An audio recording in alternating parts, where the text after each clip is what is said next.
অনেক সুন্দর। যে দুইটা পালা পাইছি, হ্যালো, একটু রিবাব রিবাব মানে ইফেক্ট। যে দুইটা পালা পাইছি এটি হয়তো মানে কিছু কিছু জায়গায় পাই, কিন্তু দেখা যায় যে আমার চাইতে বয়সে যদি বড় যদি থাকে, আল্লাহ রহমতে আমি তো আবার কন্যা রাশি মানুষ। আপনারা বোধহয় দেখছেন পুরুষের সাথে আমার গানটা খুবই কমই হয়। যে হিন্দেই যাই গালি ইন্দেই গালি কন্যা, রাশিটাও কন্যাই। তো যে দুইটা পালা দিছে এই দুইটা পালার মধ্যে একটা হইলো বড় আর একটা হইলো ছোট। মানে এটা হইলো সামাজিক ক্ষেত্রে, আর সামাজিক ক্ষেত্রেই না, সৃষ্টি লগ্ন থেকেই মানে একটা ছোট আর একটা বড়। কিন্তু দেখা গেছে যে বেশিরভাগ এই বোর্ডটাই আমার উপরে পড়ে। আজকে আমাকে বলতেছে কয় আপনারা দুইজন রে মুরব্বীদের পক্ষ থেকে গুরু শিষ্য পালা দিয়ে হইলো, এখন কে কোনটা গাইবেন এটা হইলো আপনারা বিষয়। এখন আমি কোনটা গাইতাম, এই ভালো হয়েছে। এটা তো আমি জীবনেও গাইতাম না, কারণ কে লেগিয়া এই যে আমার গুরু, যে আমার গুরু, এই গুরুর কাছ থেকে আমি অনেক কিছু শিখছি, অনেক কিছু আদায় করছি, অথবা এখনো করতেছি। এখন আমার গুরুর সামনে আমি গুরু হয়ে যাই কেমনে? আচ্ছা যাই হোক, উনি আমার আগে থেকেই গুরু, এখনো গুরু, আর ভবিষ্যতেও গুরুই থাকবে। হে হাসরের মাঠ যেদিন এই আল্লাহ জমায়েত করব, আল্লাহ বিচার কার্য যেদিন বসাইবে, আমাকে যেদিন জিগাইব, আমার যদি সেন্স থাকে আল্লাহ রহমতে, এই দিনও আমি কইম যে হইলে আমার গুরু। তো যাই হোক, আমার যে করণীয় কাজ, সর্বপ্রথম আমার যে একটা কাজ করণীয় আছে এটা আগে কইরা লই, এরপরে আস্তে আস্তে দেখা যাক মালিক কি করে।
গুরু গো,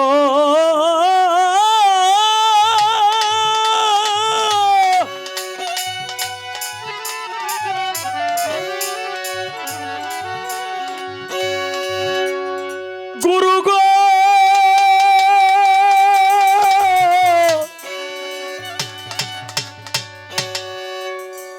গুরু গো,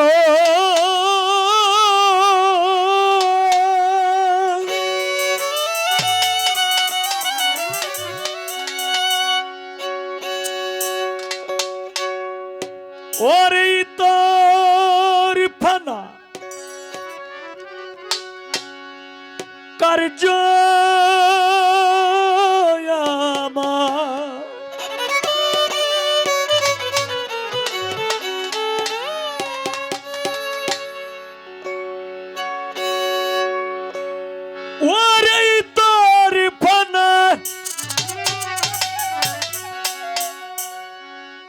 কার্য আমার ঘটে অহর্নিশি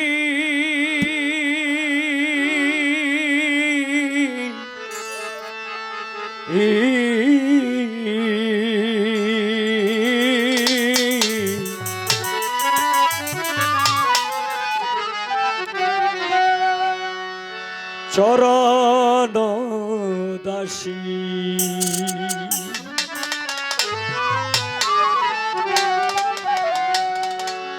আমারে নি রাখবেন গুরু চরণ দাসী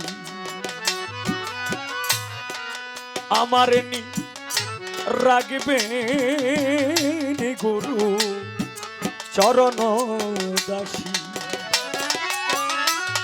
ইতর ফানা কার্য আমার ইতর ফানা কার্য আমার ঘটে অহর্নিশি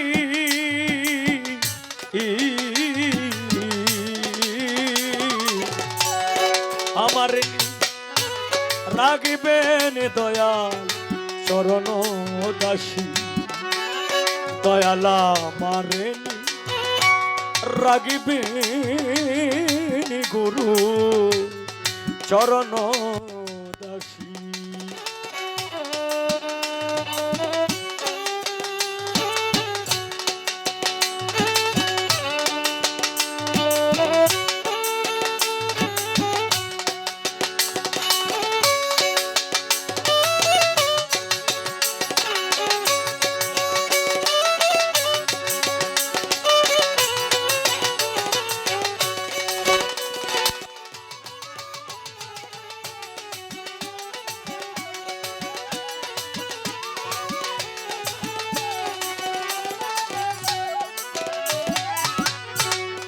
জটর যন্ত্রণা পেয়ে এলাম আমি সেই করাল দিয়ে জটর যন্ত্রণা পেয়ে এলাম আমি সেই করাল দিয়ে রইলাম দয়াল গো সব ভুলিয়ে রইলাম দয়াল সব ভুলিয়ে এই বেয়াসি গো দয়াল চান এই বেয়াসি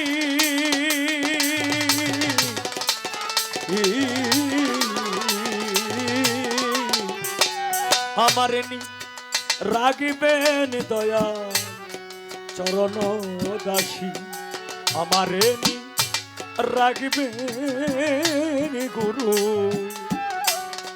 চরণ দাসী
ও দয়াময় দয়াল চান ও দয়াময়, চিনলাম না সেই গুরু কি ধন, করলাম না তার সেবা সাধন। ও দয়াময়, ও দয়াল, দয়াল গো আমি চিনলাম না সেই গুরু কি ধন, করলাম না তার সেবা সাধন। ঘুরতে বুঝি হবে রে মন, ঘুরতে বুঝি হবে রে মন, ঘুরতে বুঝি, ঘুরতে বুঝি হবে রে মন। আবার 84 গো দয়াল চাঁদ, লক্ষ 84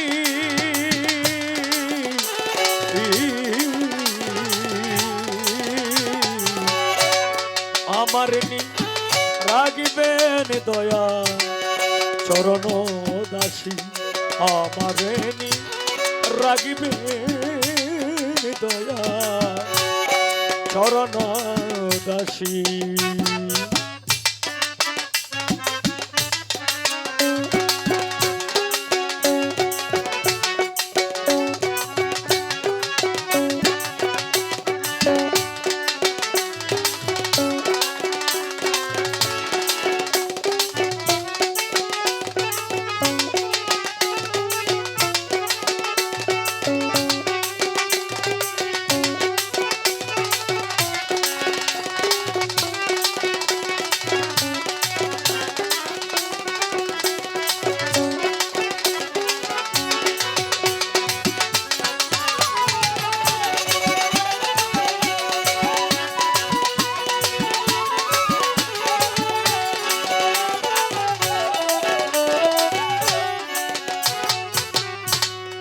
গুরু যার থাকে সদয়, দয়াল গো মনে বলে তার নেই কোনো ভয়। ও দয়াল, ও দয়াল, গুরু যার থাকে সদয়, মন বলে তার নেই কোনো ভয়। ফকির লালন বলে মন রে আমার, লালন বলে মন রে আমার, লালন লালন লালন বলে মন রে আমার। করিলে দোষী গো মন রে, করিলে দোষী,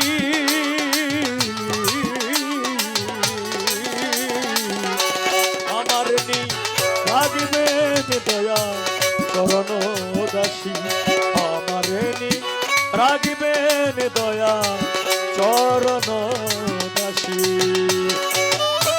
ইতর ফানা কার্য আমার, ইতর ফানা কার্য আমার, ঘটে ওর নিশি।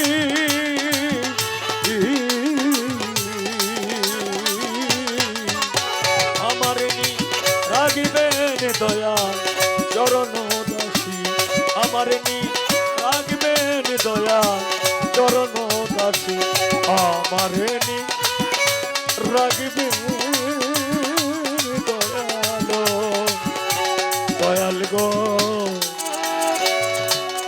চরণ দাসী।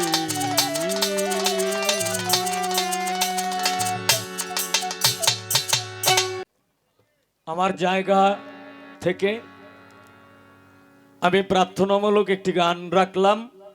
এখন মানে আমি আমার গুরুর চরণের আশায় আছি।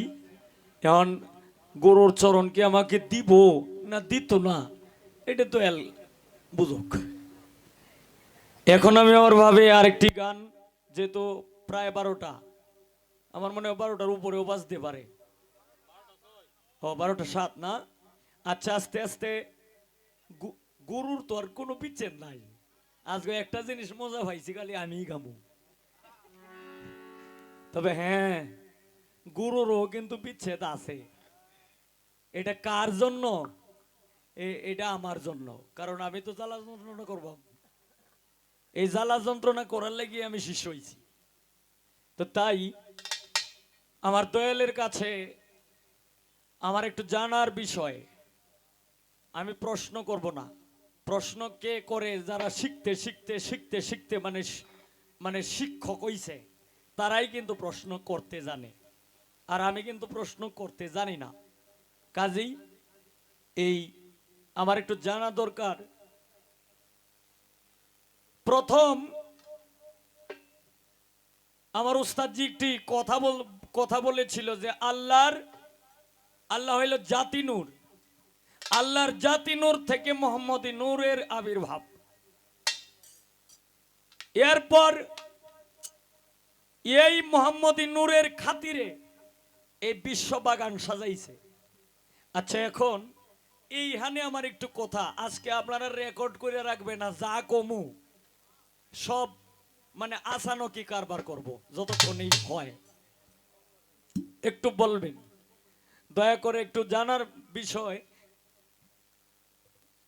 আমার এক নাম্বার বিষয় হইল, আচ্ছা আল্লাহর কি কোনো হাত পাও আছে? যদি হাত পাও থেকে থাকে, আর যদি নিজ অঙ্গে থেকে যদি মোহাম্মদী নূরের সৃষ্টি হয়ে থাকে, আমি একটু জানতে চাই আল্লাহর কোন অঙ্গ হইতে এরপরে নূরের আবির্ভাব।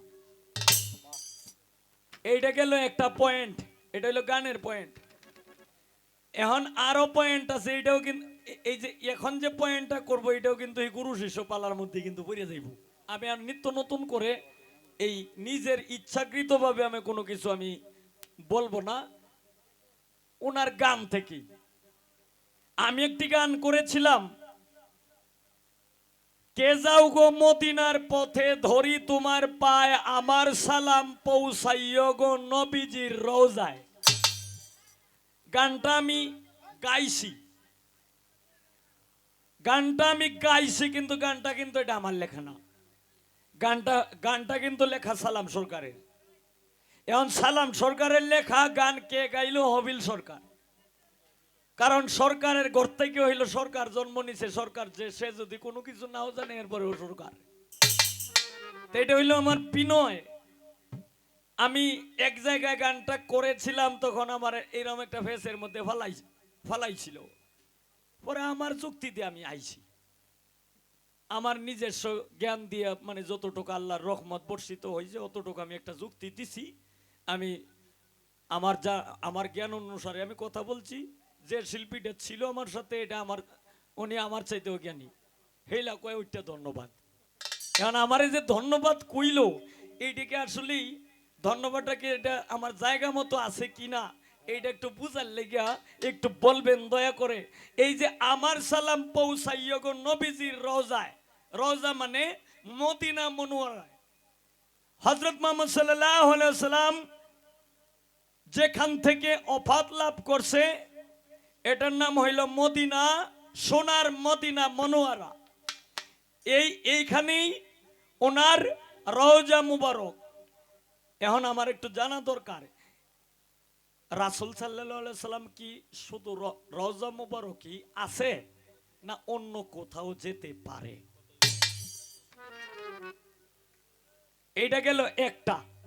আরেকটা হইল যে দয়াল নবীরে দেখতাম স্বপনে, গানটা আপনারা শুনছেন না, গাইছে যে, এইখানেও একটু বিষয় আছে। এখন উস্তাদজি, আমার গুরুজি, আপনি যে গানটা গাইলেন যে ওগো আল্লাহ পড়ুয়ার শুধুমাত্র একটিবার দয়াল নবীরে দেখতাম স্বপনে, আমার জানার বিষয় হলো রওজা মুবারকে যে নবী শুয়ে আছেন এইলা কোন নবী, আর আপনি যে নবীরে দেখতেন চাইতেন স্বপ্নে এইলা কোন নবী? কি গো, আমরা ভালো মানে খারাপ খারাপ তো আর লাগতেছে না। আজকে নোট বাঙ্গাইতাম আইছি, আজকে নোট বাঙ্গাই লই যাবো।